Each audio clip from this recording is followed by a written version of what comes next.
before this video begins, I want to say that as soon as the P30 came out, we asked for a unit to review. They sent it to us, but we've only just got round to making this review. Now, I know that Huawei has been in the news a lot recently, but this video is not sponsored or has any other interference. It is our honest opinion. Right, over to you, Lawrence. Hey, Lawrence. We've just got the Huawei P30. I want you to take it out and find out if it's any good for drone and phone. Awesome, absolutely.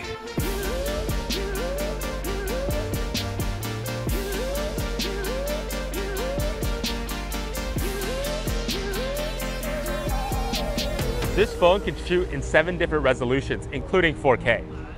The back of the phone has 4 different cameras: a wide, an ultra wide, a telephoto, and a 3D camera. In principle, it should have a lot more versatility for shooting a video show like drone and phone. But in a real world test, can it beat the iPhone that DJ is currently using?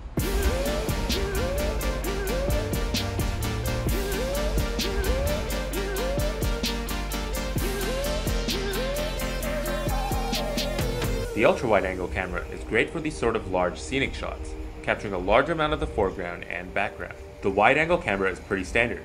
It feels similar to most other phones, capturing almost everything the human eye can see. I'm also really impressed by the battery life on this phone. I've only been out for around 45 minutes or so, and it's only gone down around 15%, and I've been shooting mostly video. The telephoto lens lets you get right up close to any subject that's at a distance from you. If you're filming video, you're going to want to use a tripod to steady things up. The maximum optical zoom is 5 times the wide-angle focal length, with the digital zoom being 10 times. So one thing I really enjoy about the Huawei is its Pro mode. You can adjust metering, exposure value, and white balance. You can even manually focus. So up until this point, drone and phone has almost exclusively been shot on an iPhone. So I went back to the studio to run some side-by-side tests with the iPhone XS. I used the Huawei's wide-angle camera since it was similar to the iPhones. In terms of video quality, there's a lot more detail in the Huawei footage and a lot less noise as well. Even when you add a bit of sharpening to the iPhone footage, the Huawei still remains sharper, as you can see from the furry material. The Huawei adds a lot of its own contrast and sharpening to the footage after you take it. So on the phone, it'll look good straight away. When it comes to autofocus speed, it's actually noticeably slower on the P30 Pro. It takes longer to search for the object as the focused area flickers back and forth. This can be really annoying at times. Audio quality, however, is substantially different between the two cameras, with the P30 Pro's audio being a lot crisper and has less background noise. Hello, this is Lawrence, recording a sound test. Hello, this is Lawrence, recording a sound test. One thing I noticed is the Huawei's color processing can be extremely strange at times. Sometimes it could be oversaturated, or it could lack contrast, or it could even lose all its reds.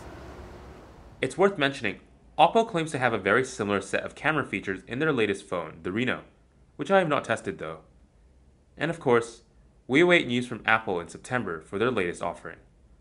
So for now, should drone and phone switch to the P30 Pro? Does it have what's needed for shooting the show? I'd say the Huawei P30 Pro is definitely worth it, and it beats the iPhone XS in my opinion.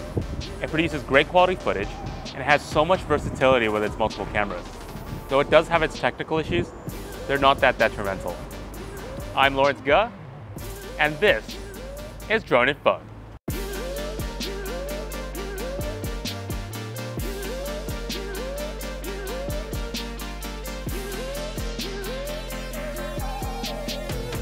And you hear less video, shoot.